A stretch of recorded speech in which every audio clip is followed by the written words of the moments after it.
Salut, dragii mei! Sunt Sebastian Rizescu de la Eu și Internetul, care tocmai s-a transformat în J, de la Je m'appelle Sebastian, și Internet. Și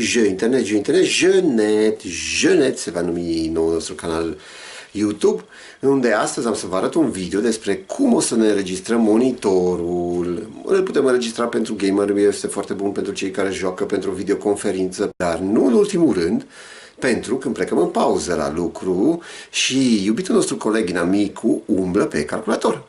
Haideți să vedem cum. Bun, deci deschidem browserul nostru, iar în bara de căutare o să traducem OBS de la Open Broadcaster Software, care o să apară sub forma aceasta. Să dăm click pe el. Intrăm înăuntru, aici avem de ales Windows 7, Linux, noi o să selectăm Windows 7.8, iar el automat o să selecteze 64 sau 32 de bits. O să trebuiască să dăm save și instalăm mai departe. Eu n-am să instalez mai departe, că fiecare știe cum să instaleze un fișier, eu l-am instalat de atâtea ori. Și OBS nostru o să apară sub această formă. La mine se vede monitor din cauza că filmează acum, după cum vedeți.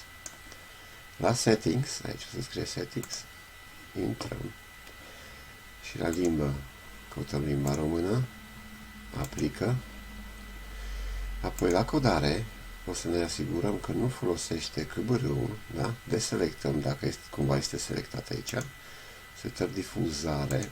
O să apară cu live streaming, este o setare unde putem direcționa calea fișierului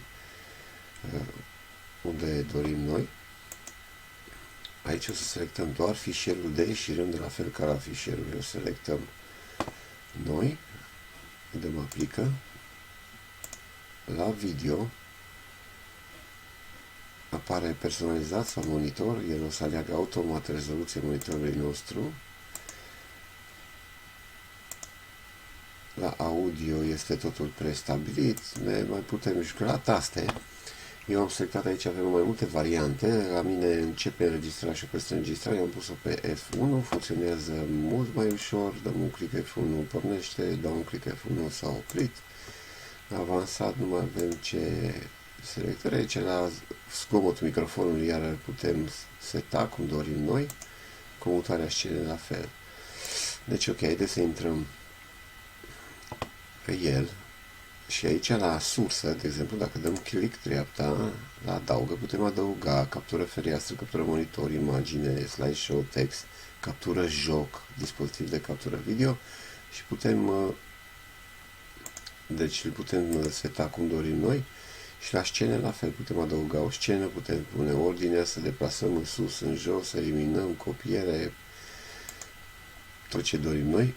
După cum vedeți, l-am trimis în bară, el poate să fie în bară sau chiar ascuns, de să nu se vadă pe ecran, și el filmează în timp ce noi suntem în pauză.